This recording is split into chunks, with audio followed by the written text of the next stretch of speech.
मुंबईतल्या प्रभादेवी येथील श्री सिद्धिविनायक मंदिरात माघ गणेश जयंती निमित्त माघ महोत्सव सुरू झालाय। लाखो मुंबईकरांचं आराध्य दैवत म्हणून श्री सिद्धिविनायकाची ख्याती आहे। माघी गणेशोत्सवानिमित्त 19 ते 25 जानेवारी दरम्यान श्री सिद्धिविनायक मंदिरात विविध धार्मिक आणि सांस्कृतिक कार्यक्रमांचं आयोजन करण्यात आलेलं आहे। सामूहिक नामस्मरण, भजन, भक्तिगीतं, नृत्य आणि संगीत कार्यक्रमांची रेलचेल असणार आहे। तर याच संदर्भात अधिक माहिती घेऊयात आमचे प्रतिनिधी महेंद्र जोईल यांच्याकडून। महेंद्र, आज माघ गणेश जयंती निमित्त श्रींच्या मंदिरात मोठी गर्दी दिसून येते, कशा पद्धतीने कार्यक्रमांचं आयोजन करण्यात आलंय?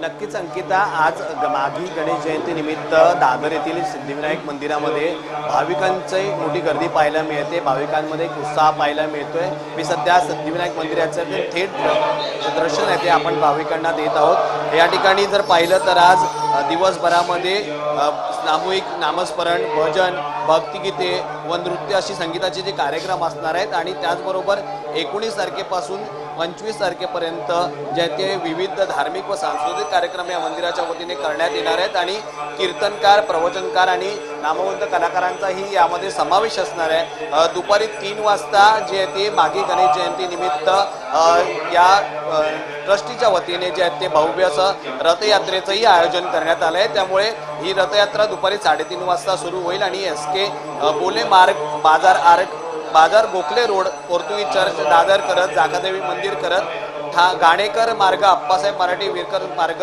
करत पुन्हा सिद्धिविनायक मंदिर या ठिकाणी येईल आणि या रथयात्रेत लेझिम, तारपा, बनगर, गवळी व आदिवासी यासारखे पारंपरिक नृत्यांचे सादरीकरण करणार आहेत आणि मुंबईकरांचं आराध्य दैवत आहे सिद्धिविनायक मंदिरात। सिद्धिविनायक मंदिरात येथे मुंबईकर जे ते मंगळवार असेल, अंगारकी संकष्टी असेल त्या निमित्ताने येत असतो। त्यामुळे एकंदरीत या मंदिरात जे ते आज आलेल्या भाविकांमध्ये उत्साहाचं वातावरण पाहायला मिळते। जी, धन्यवाद महेंद्र, आपण दिलेल्या सविस्तर माहितीसाठी।